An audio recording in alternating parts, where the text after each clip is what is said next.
Man, it's been a while. Let me see if I still got it. I say, YouTube. Good morning, good morning.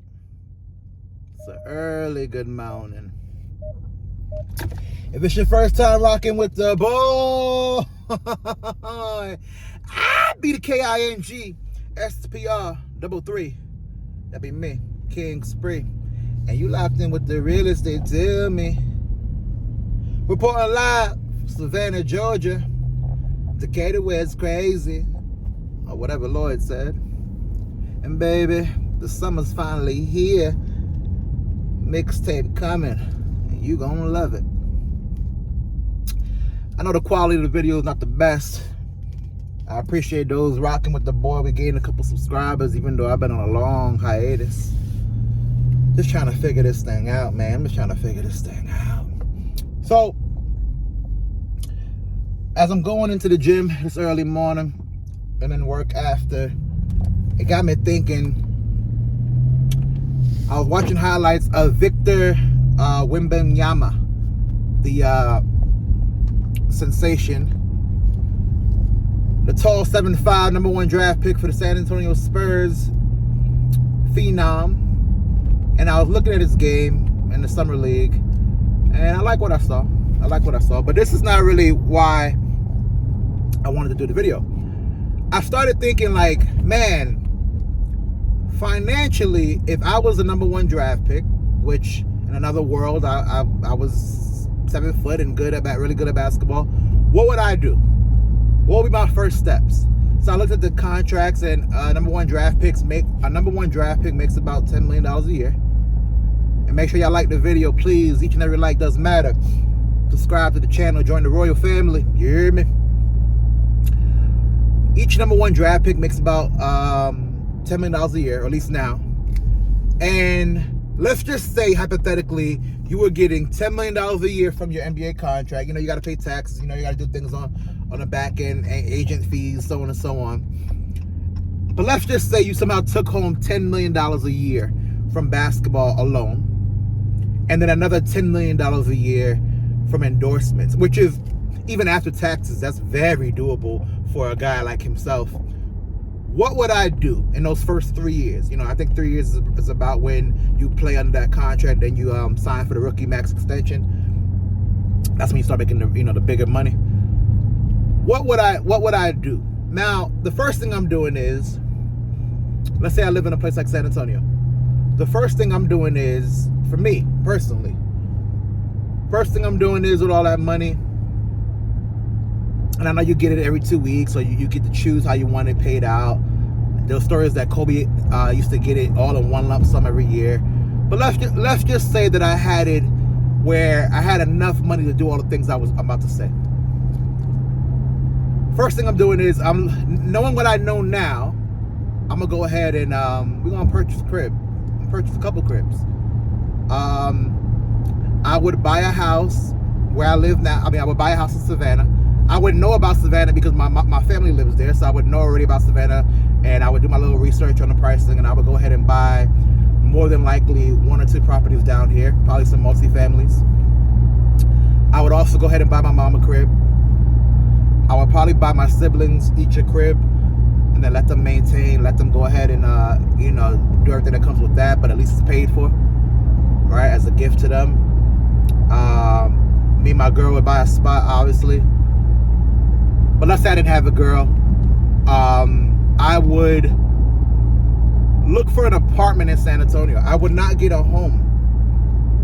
Now, I would buy homes in other places. I would buy homes in Savannah. I would buy homes. I would try to get somewhere in South Florida. All looked upon as like investment situations. But as far as like where I lived, I would live in an apartment. Or let's just say I have my girl. I would live in an apartment with my girl. I would reach out to them EYL boys. Earn Your Leisure. Google them, YouTube them. And being that I'm, who I am, it'd be very easy to sit down in a room with them and start to broker a relationship with them, in which I can learn investment strategies, but not just from anybody. I want to learn it from people that look like me. I want to learn it, and not people that look like me with the thick mustache, 1990s lethal weapon detective style. No, I want people that look like me, man. That dress like me, that walk like me, that talk like me, that understand the lingo. And I'm not saying they gotta be on some you hear me stuff, but I want somebody that understands, like, you know, I know what you mean when you say I know what you mean when you say I did I want that in my ecosystem. And they the two biggest, Troy Rashad, they the two biggest dudes doing it right now as far as on that level that look like me. As far as the education is concerned, they might not have the most money, but as far as the education and the platform, yeah, I'm reaching out to them boys. Right? So of course you're throwing money in the stock market. Sorry about that. Of course we're throwing money in the stock market. Apple, Microsoft, Amazon, Tesla, tech heavy, S&P 5, so on and so on. So after all that's said and done, I would try my best to only live off the endorsements, and then the money I make from the league, I just put in, you know, a couple of accounts to let them stack. Now, as far as what I'm doing on my day-to-day, I mean, I'm young. I'm 18, 19 years old, 20 years old. I'm playing ball. I'm in that gym 2-3 times a day. Right? I'm early morning, 4 in the morning. 4 in the morning, we doing strength and conditioning. Right? We get done by 6. Get done by 6, we go straight into treatment. We do all this fasted. Now, granted, at this time, this young, we probably won't know all the stuff we know now as a 36-year-old man. But let's just say I had somebody put me on game early. We come back home around 8 o'clock. Around 8 o'clock is when I take my first nap. To wake back up at 12. At 12, we in the gym again. This time we doing skill work. Bunch of skill work. Get the cones out. Get the balls out. We out here doing our dribbling drills. We out here coming off screens. We out here working on our passes. We out here working on our jump shot. Working on our step back combinations, so on and so on. Spin move. Go get something to eat finally. Around that 2 o'clock mark. Chill for about an hour and a half, 2 hours. Then we back in the gym for pickup. At light pickup with guys that know what they do. We're not going to LA Fitness here. I mean, we going to somewhere where they know what they do. Or Summer League in this case, whenever Summer League is. Because I got to play in the Summer League. And we just working on our craft day in and day out. My head's down. I'm training like I'm in college. My head's down. I'm just locked into the game. I don't put the money in the avenues it needs to be put in, so it's doing what it got to do. And as far as like going out and all that, I'm not worried about none of that. Now, I know as a 36-year-old man, it's easy to say. As an 18-year-old kid, you're going to want to figure some things out and hit the streets. And let's say you're single, you're going to want to see what single life, as Victor Wembanyama, what that can do for you. But the problem with that is that you're too high profile of an athlete and a person. You saw the Britney Spears situation. Anything that happens, they're going to blow out of proportion. So you can't put yourself in a situation with these girls that you're going to get caught up. Right? So what you got to do is, yeah, of course you're going to date. Of course you're going to meet some people. But you got to really vet. And by vet, I don't mean just by going on a date or two and seeing what their personality is like. All them IG models, all that stuff, bro, you got to try your best to, like, refrain from being in contact with them girls, man. And I know it's going to be hard because you could just DM them and they're going to DM back and you can fly them out. But you got to find a way to get out of that situation, because you're going to put yourself in a situation where they take either all your money or you're on the hook for 18 years. 18 years. And on the 18th birthday, they found out it wasn't his. Kanye ain't tell no lies. So, now once again, this is I'm 2 times his senior. This is as a 36-year-old man telling what an 18-year-old what I would do if I was 18 in his position. And more times than none, when you're 18 and in his position, you're not thinking about that at all. You're thinking about, I'm 18. Now, there are guys that do it right. LeBron's an example, and there are probably others that we're not aware of, but LeBron's a big example of when you do it right. So it can be done. It's just that you got to have your head on straight. You got to have a little bit of guidance from an OG, maybe your pops, somebody that's going to, put you on game. And and not for nothing. I'm genuinely, of course, like organically, but I'm trying to get relationships like in the business with everybody. I'm trying to be cool with Bron. I'm trying to be cool with Anthony Davis, trying to be cool with Anthony Edwards, LaMelo Ball. Not Ja, because Ja be wildin'. But I'm trying to be cool with the people that obviously are like being pushed to the forefront in the league.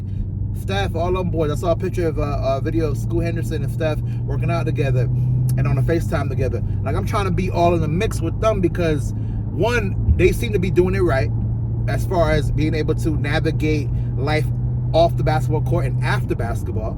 LeBron's an active billionaire, so you just do the math on that. And then also, I want to be in the rooms they're in because at 18, 19 years old, where I don't know anything, all I need people to know that are serious people, that I'm here and I'm active. They might know who I am because I'm famous, but I want them to know that I'm also active.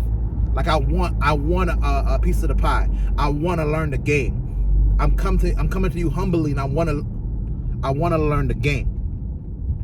You know, so that's what I would do. I mean, granted, this is all fantasy talk, but you know, that goes very, very in line with what I would do if I won the lotto. Now, the lotto is different because an NBA salary and the lotto, though they can be the same amount, we'll assume that the lotto is an amount that's like lump sum after taxes and penalties, 500 mil type stuff. What would you do with 500 mil, right? And that's a whole nother video because you're gonna splurge a little bit. It ain't gonna be all conservative. It ain't gonna be all think about the future. I got 500 mil now. We gonna do the future and the present. You hear me? And give me some gifts. You hear me? Anyway, like the video. Comment down below. If y'all was an NBA player, #1 draft pick, what's the first thing you're doing? You ain't got to tell me everything you're doing, but you're #1 draft pick. What's the first thing you're doing? And let's say the mom thing is out the way. Like, you take care of your family, of course. But as far as personally, what you doing first? You buying an old school classic car? You buying that house in LA you've been looking at for a while? You going to the strip club and you blowing at least 50 grand that night? You going on a shopping spree and buying all the diamonds and pearls? Shout out to Prince. What's your vibe? You definitely got to get a watch or two, right? You got to get a watch because they watching. You hear me? Anyway, like the video. Comment down below what y'all would do as a #1 draft pick. It's been a message brought to you by the good people over here at Spree ENT. It's going to all make sense real soon.